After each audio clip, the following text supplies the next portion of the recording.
มึงวัดอีกตัวพ่อได้ชูนแถวส้มแมงซ่าพร้อมด้วยภรรยาเนี่ย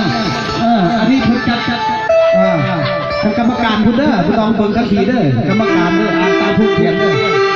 แล้วก็ผู้ที่สองผ่านบุญนี้ห้องในบ้านสมจ่าพร้อมด้วยภรรยาเนี่ย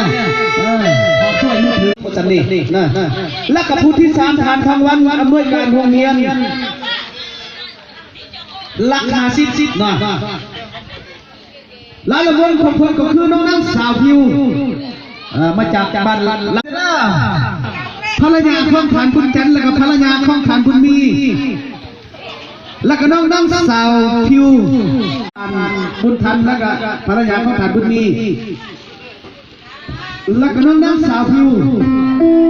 นับพิวเอ้ยพิวคนงามกาเจ็บแล้วน้องกระซิบแล้วน้องเจ้า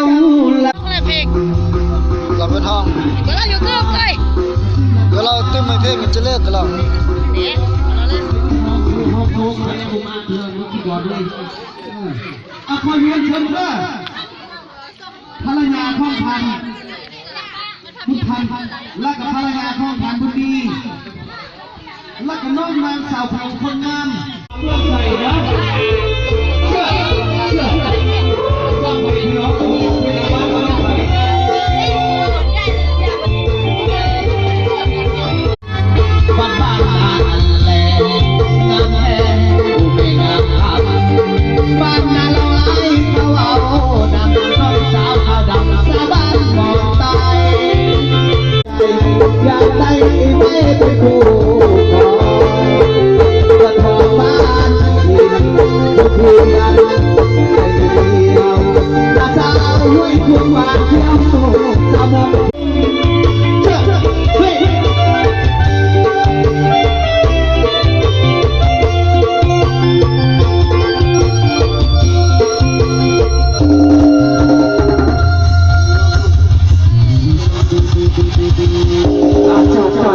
ต่อแบบเป็นเย็นสากันสักก่อนรักกัน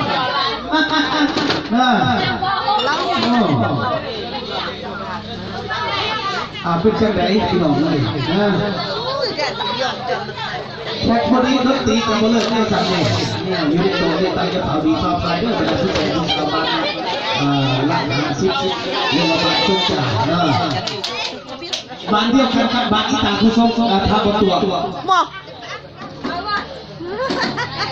วยันเลยไทยบุ๊กเมื่อถ่ายรูปมีอย่างตัวนี้ไม่ถ่ายเดียวเดี๋ยวจะคุณรอได้เลยเขาอยากให้ยูทูบเหรอไม่คนถ่ายไม่คนทำนี่